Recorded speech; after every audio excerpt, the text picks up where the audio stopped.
दोस्तों, भगवान ने गांव को एक बहुत ही खूबसूरत जगह के रूप में बनाया है। वहाँ फूलों की सुगंध भी है तो कीचड़ की बदबू भी है। शहरी इलाकों से सटकर गांव में बहुत ही अजीब अजीब चीजों का जिक्र किया जाता है। यहाँ की हरी भरी खेती लोगों को मंत्र मुग्ध कर देती है। दोस्तों, उस रात करीबन 11:30 बजे के आसपास मैं अपनी गाड़ी लेकर राघवपुर के लिए निकला था। अंधेरी रात हो जाने की वजह से मैं गाड़ी को बड़ी रफ्तार से चला रहा था, लेकिन बीच में ही गाड़ी ने मुझे धोखा दे दिया, जिसके चलते मेरी गाड़ी के पुराने इंजन ने मेरा साथ छोड़ दिया, जिसकी मुझे उम्मीद भी नहीं थी। हालांकि मैं इस बात को जानता था कि एक ना एक दिन ये गाड़ी मुझे बीच रास्ते में धोखा देगी ही, लेकिन इस तरह से एकदम से बंद पड़ जाएगी ये मैंने कभी सोचा तक नहीं था। इधर उधर मैंने अपने कुछ दोस्तों को फोन में लाने की भी कोशिश की, लेकिन उससे कोई फायदा नहीं हुआ। मेरे साथ मेरा दोस्त अरविंद भी था। हम दोनों दोस्त प्रॉब्लम से बाहर निकलने की कोशिश कर रहे थे, लेकिन गांव का इलाका होने की वजह से दूर दूर तक कोई मैकेनिक भी नहीं था। ऐसे में हमारी मुसीबत और भी ज्यादा बढ़ गई थी। तो हमने एक दो बार फोन मिलाने की भी कोशिश की, लेकिन उससे भी कोई फायदा नहीं हुआ। उसके बाद हमारी नजर एक खेत पर पड़ी तो हमने देखा कि वहां पर सरसों के बड़े शानदार फूल खिले हुए थे, और उनको देखते ही हमें लगा कि शायद हो सकता है इस खेत के अंदर कोई रहता हो, क्योंकि खेत की बुआई तो तभी की जाती है जब वहां पर कोई रहता हो। उसके बाद मैंने अपने दोस्त अरविंद को बोला, भाई हम अपनी गाड़ी को यहीं पर छोड़ देते हैं और इस खेत के अंदर चलकर देखते हैं कि यहाँ पर कोई रहता है या फिर नहीं। हो सकता है यहाँ पर कोई रहने वाला हमारी मदद कर सके, क्योंकि गांव वालों से बेहतर तो हम नहीं जानते। मेरी बात सुनकर अरविंद को भी सही लगा, और फिर हमने गाड़ी को वहीं छोड़ दिया और हम दोनों वहां से उस खेत की तरफ निकल पड़े। हम जैसे जैसे अपने कदम पटकते हुए आगे बढ़ रहे थे, तो वैसे वैसे हमें उस खेत का पूरा हिस्सा समझ में आ रहा था। थोड़ी दूर आगे जाने के बाद हमें वहां का मेन गेट भी नजर आने लगा। उस गेट को देखते ही मेरी भी सांस में सांस आई, क्योंकि अब एक बात पक्की हो गई थी कि इस खेत के अंदर पक्का कोई ना कोई तो रहता है। हमने उस खेत के उस मेन गेट को खोला और उसके बाद हम उसके अंदर दाखिल हुए तो हमने देखा कि उस खेत के अंदर 2-3 छतरी बनी हुई थी। शायद वो इस तरह की छतरी थी जहां पर मृत लोगों को जलाया जाता था। अब ये देखकर एक बात तो समझ में आ गई कि ये जगह हिंदुओं की है और हम भी हिंदू ही थे। अब हम उस मेन गेट के अंदर दाखिल होकर उस खेत की और भी गहराई के अंदर चलते जा रहे थे। इससे पहले कि हम उस खेत की और गहराई में जाते कि हमें ऐसा लगा कि उस खेत का वो मेन गेट एकदम से बंद हो गया है। हालांकि हमने उसे हाथ भी नहीं लगाया था। हम उस गेट से लगभग 50 फुट की दूरी पर थे, लेकिन इसके बावजूद भी उसका अचानक बंद हो जाना हमें अंदर ही अंदर एक अजीब सी चीज का एहसास करवा रहा था। मैंने अपने दोस्त की तरफ देखते हुए बोला, अरे भाई अरविंद, तूने इस गेट को बंद किया था क्या? लेकिन अरविंद ने मुझे साफ साफ मना कर दिया। फिर मुझे समझ में नहीं आ रहा था कि आखिर ये गेट अपने आप बंद कैसे हुआ, क्योंकि हम तो इस गेट से बहुत ही दूरी पर थे। बाद में मैंने इस चीज को नजरअंदाज किया और हम आगे की तरफ बढ़ने लगे। पता नहीं क्यों, लेकिन अब मेरे मन में कई सारे सवाल खड़े हो चुके थे कि हमें इतनी रात को किसी के खेत में नहीं घूमना चाहिए, क्योंकि हो सकता है उस खेत के धनी हमें चोर समझकर हमारे ऊपर अटैक कर सकें। फिर इसी बीच हमें एक छोटा सा मकान नजर आने लगा।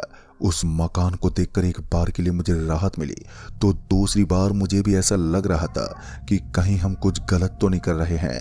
फिर इसी बीच हम उस मकान के एकदम पास पहुंच गए, और जब हम उस मकान के पास पहुंचे तो हमने देखा कि वो मकान बहुत ही टूटा फूटा था। ऐसा लग रहा था कि बहुत सालों पहले इस मकान को खाली कर दिया गया हो। एक बार फिर से हमारे सामने बड़ी मुसीबत खड़ी हो गई थी। अब हमें समझ में नहीं आ रहा था कि हम किस तरह से दरवाजे को खटखटाएं। फिर किसी तरह से मैंने हिम्मत जुटाई और दरवाजा खटखटाया। इस बार मैंने जैसे ही दरवाजा खटखटाया तो अंदर से किसी की आवाज आई। एक बार के लिए इस आवाज को सुनकर मैं तो हैरान था, क्योंकि ये आवाज किसी बहुत ही बूढ़े आदमी की थी।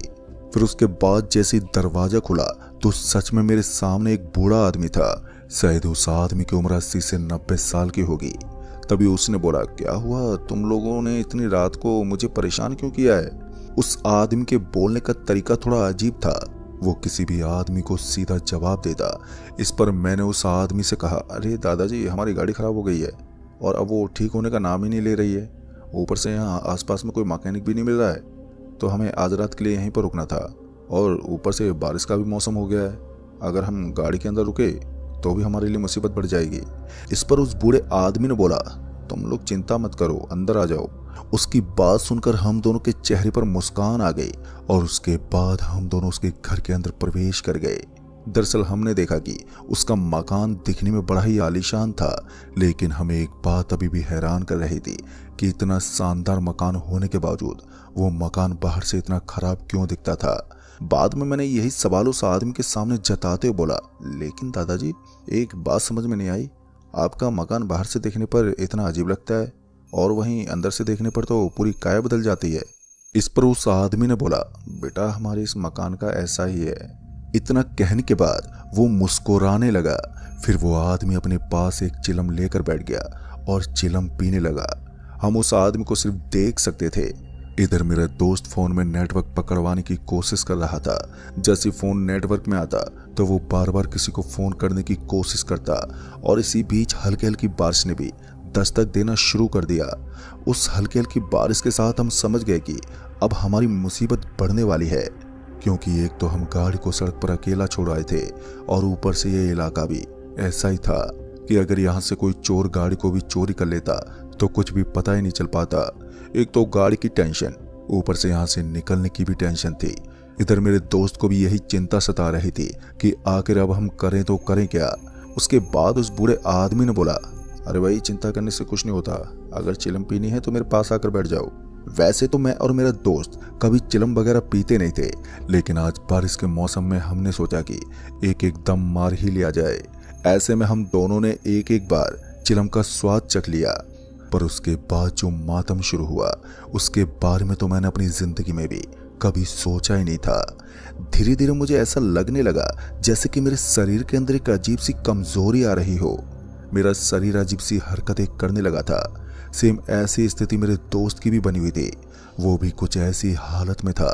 तभी मैंने अपने दोस्त को बोला, भाई मुझे लगता है इस बूढ़े आदमी ने हमें कुछ अजीब सा पिला दिया है। इस पर उसने भी हामी भरी और इस बार वो बूढ़ा आदमी हमारी तरफ देखकर एक हल्की सी मंद मंद मुस्कान दे रहा था। पता नहीं क्यों, लेकिन उसकी वो शैतानी सी मुस्कान मेरे मन में अब बहुत सारे सवाल पैदा कर रही थी। तभी मैंने उस बूढ़े आदमी को बोला, अरे दादाजी ये चिलम इस तरह का असर क्यों कर रही है। इस पर उसने कहा, बेटा अभी तुम्हारा खून जवान है, इसलिए तुम्हारे खून ने इसको बर्दाश्त करना नहीं सीखा है। धीरे धीरे पीते रहोगे तो आदत पड़ जाएगी। इतना कहकर वो हंसने लगा। पता नहीं क्यों, लेकिन उस बूढ़े आदमी की हरकतें मुझे अब थोड़ी सी अजीब लगने लगी थी। उसका वो डरावना सा चेहरा बार बार मेरी आंखों में चुभता। फिर जब चिलम की घूंट से मेरे शरीर पर कुछ ज्यादा ही असर हुआ तो मैंने उस आदमी को बोला, दादाजी मुझे थोड़ा पानी चाहिए। मेरी बात सुनकर वो आदमी एक बार के लिए मुस्कुराया। फिर उसने बोला, बेटा 2 मिनट के लिए रुको, मैं अभी तुम्हारे लिए छाछ का इंतजाम करता हूँ। शायद वो बूढ़ा आदमी मेरा नशा उतारने के लिए ही मुझे छाछ पिलाना चाहता था, क्योंकि अक्सर जब इंसान को ज्यादा नशा चढ़ जाता है तो उसे छाछ पिलाई जाती है ताकि उसका नशा कंट्रोल में आ सके। हमारे साथ भी शायद कुछ ऐसा ही होने वाला था। फिर पता नहीं वो आदमी थोड़ी देर के लिए कहाँ चला गया। मेरी निगाहें अभी भी उसी आदमी की तलाश कर रही थी। उस आदमी का अब मुझे कोई ठिकाना दिखाई नहीं पड़ रहा था। थोड़ी देर के बाद वो आदमी अपने हाथ में एक कटोरा लेकर फिर से मेरे सामने आ गया, लेकिन मैं जानता था कि उसके हाथ का खाना मेरे लिए खतरे की घंटी के जैसा है। इसलिए मैंने अपने दोस्त को कहा, भाई भूल कर भी ये छाछ मत पी लेना, क्योंकि जिस तरह से इसने हमें थोड़ी देर पहले चिलम पिलाई थी, बिल्कुल उसी तरह से अब हमारे साथ कुछ और अनहोनी हो सकती है।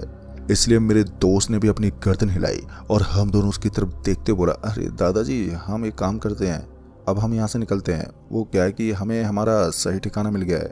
मैंने उस आदमी से झूठ इसलिए भी बोला था क्योंकि मुझे उसके घर में बिल्कुल भी सही नहीं लग रहा था। मेरी बात सुनकर उस आदमी ने बोला, नहीं बेटा आज रात के लिए तुम्हें यहीं रुकना होगा। इस पर मैंने उस बूढ़े आदमी को बोला, अरे नहीं दादाजी, वो क्या है कि मैंने अभी अभी एक मैकेनिक से बात की है तो उसने हमें अर्जेंटली गाड़ी के पास बुलाया है। इस पर उस आदमी ने कहा, बेटा झूठ बोलने की कोई जरूरत नहीं है, क्योंकि इस वक्त तुम एक ऐसे आदमी के सामने खड़े हो जो मर तो चुका है लेकिन आज भी जिंदा है। अब ये सुनकर मेरे पांव तले जमीन खिसक गई। मेरा गर्म खून एकदम से ठंडा पड़ने लगा। मेरी आंखों के सामने मानो मेरी मौत खड़ी थी। मैंने उस आदमी को बोला, मैं कुछ समझा नहीं आपकी बात। इस पर उसने अपने हाथ से इशारा किया और वो अचानक ही हवा में उठ गया। उसका ये करतब देखकर मेरा तो शरीर बुरी तरह से कपकपा उठा। फिर उस आदमी ने बोला, ये वही हो रहा है जो तुम जानते हो।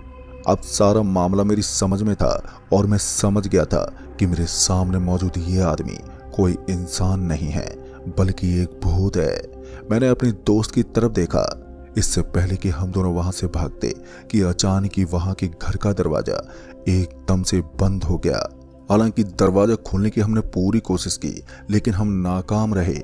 फिर उस आदमी ने हमारे कंधे पर हाथ लगाया और बोला, क्या हुआ बेटा, खाना पीना नहीं करना? इतना कहने के बाद वो फिर से जोर जोर से हंसने लगा और उसके तुरंत बाद ही वो आदमी फिर से हमारी आंखों से ओझल हो गया। उस घर की लाइट एकदम से ब्लिंक करने लगी थी। ऐसा लग रहा था कि उस घर के अंदर सारी लाइटें खराब हो गई हैं। इधर मेरा दोस्त बुरी तरह से डर गया था, उसके साथ ही साथ मेरी भी हालत बद से बदतर हो चुकी थी। लेकिन हमने किसी तरह से उस मकान से बाहर निकलने की कोशिश की और हम कामयाब भी रहे। घर से बाहर निकलने के बाद हमें लगा कि हम सही सलामत गाड़ी तक पहुंच जाएंगे। लेकिन हम जैसे उस पुराने से खेत से निकलकर गेट के पास पहुंचे तो हमने देखा कि हमारे सामने 6 से 7 लोग बैठे हुए थे जो एक गुट बनाकर सिगरेट वगैरह पी रहे थे। उन लोगों को अपने समक्ष देखकर मैंने उन लोगों से हाथ जोड़कर प्रार्थना की कि इस वक्त वो हमारी सहायता करें, क्योंकि इस वक्त मुझे ज्यादा से ज्यादा मदद की जरूरत थी। लेकिन उन लोगों ने भी एक बार भी मेरी तरफ पलट कर नहीं देखा और वो अपनी ही बातों में मगन थे। ऐसा लग रहा था कि उन्हें मेरी बातों से कोई फर्क ही नहीं पड़ रहा है। बाद में मेरे दोस्त ने बोला, भाई मदद के चक्कर में हम लोग फिर से कोई खतरे में ना फंस जाएं। इससे तो अच्छा है कि हमें जल्दी से गाड़ी के पास पहुंचना चाहिए। हम वहीं गाड़ी के अंदर बैठ के इस समस्या से उभरने की कोशिश करेंगे। इससे पहले कि मैं और मेरा दोस्त वहां से निकलते कि अचानक ही हमें पीछे से किसी के खांसी लेने की आवाज आई। एक बार के लिए हम पीछे मुड़े तो उसके बाद हमारी आंखें फटी की फटी रह गई। दरअसल हमने देखा कि पीछे वही बूढ़ा आदमी था जो कि थोड़ी देर पहले हमें चिलम पिलाकर वहीं रोकना चाहता था। हालांकि उस चिलम का असर मेरे शरीर पर अभी भी था। बार बार मेरा सर चकरा रहा था। आज से पहले मैंने कभी भी नशा करने के बाद इस तरह की चीज महसूस ही नहीं की थी। लेकिन आज सब कुछ बदल सा गया था, पता नहीं क्यों, लेकिन आज वो चिलम पीते ही मेरा बदन टूट सा गया था। इसी तरह से मैंने अपने आप को संभाला और मैं और मेरा दोस्त उस मेन गेट से आगे निकलने लगे। हालांकि वो बूढ़ा आदमी हमें अभी भी वहीं पर नजर आ रहा था, लेकिन हमने हिम्मत नहीं हारी और किसी तरह से कदम पटकते हुए आगे की तरफ बढ़ने लगे। मैं जैसे जैसे आगे बढ़ रहा था तो वैसे वैसे मुझे अपना शरीर और भी ज्यादा कमजोरी महसूस हो रही थी। तभी मेरे दोस्त ने बोला, भाई ये वो रास्ता नहीं है जिस रास्ते से हम यहाँ पर आए थे। उसकी बात सुनकर मेरा तो दिमाग ही सनक गया। जब मैंने अपने आसपास देखने की कोशिश की तो सच में ये वो रास्ता नहीं था जिस रास्ते से हम इस खेत में आए थे। ये रास्ता पूरी तरह से बदल चुका था। हमारी चारों तरफ बहुत ही लंबे लंबे पेड़ बने हुए थे। वो पेड़ कुछ ऐसे थे जिनको देखकर एक अजीब सी हलचल महसूस हो रही हो। एक बार के लिए मैं और मेरा दोस्त दोनों ही घबरा गए थे। लेकिन फिर मैंने अपने दोस्त को बोला, भाई नकारात्मक शक्तियों से जितना हम डरकर भागेंगे ये उतना ही हमारा पीछा करेंगे। इससे अच्छा है हम दोनों को हिम्मत से काम लेना चाहिए।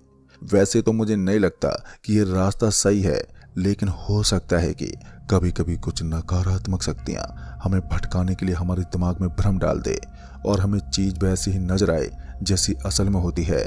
मेरी बात सुनकर मेरे दोस्त को भी थोड़ी हिम्मत आई और उसके बाद उसने बोला, जो भी हो हमें जल्द से जल्द इस रास्ते को पार करना चाहिए। मुझे अच्छे से याद है हम आते समय इस रास्ते से ही आए थे। हालांकि यहाँ की चीजें बदल गई हों, लेकिन हमें ये रास्ता छोड़ना नहीं है। उसकी बात सुनकर मैंने भी गर्दन हिलाई और उसके बाद हम जल्दी जल्दी कदम पटकते हुए आगे की तरफ बढ़ने लगे। आसपास में हमें लंबे लंबे पेड़ नजर आ रहे थे तो हमें डर था कि कहीं उन पेड़ों के ऊपर से कोई हमारे ऊपर अटैक न कर दे। अब हमने एक बार भी पीछे मुड़कर नहीं देखा था, क्योंकि मेरे दोस्त ने मुझे बताया था कि नकारात्मक शक्तियां उस वक्त ज्यादा असर डालती हैं जब हम पीछे मुड़कर देख लेते हैं। फिर यूं ही चलते चलते अचानक हमें ऐसा लगा कि हमने सही रास्ता पकड़ लिया है। वैसे तो अब तक रात के 3 बज चुके थे। अब हमें थोड़ी देर और सरवाइव करना था और उसके बाद सुबह होते ही हमें कोई ना कोई साधन तो मिल ही जाता।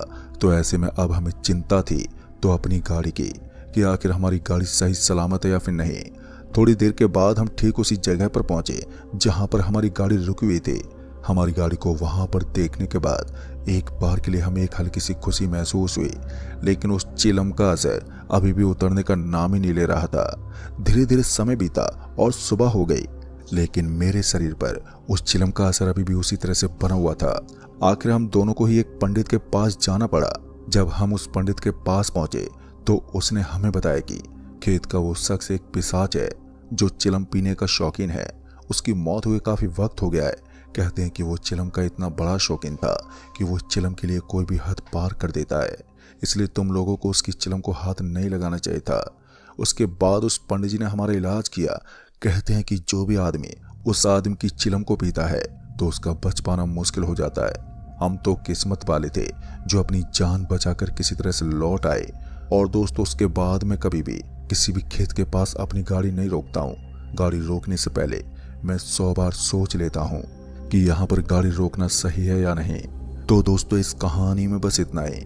कहानी आपको पसंद आई हो तो वीडियो को लाइक शेयर कमेंट जरूर कर दें।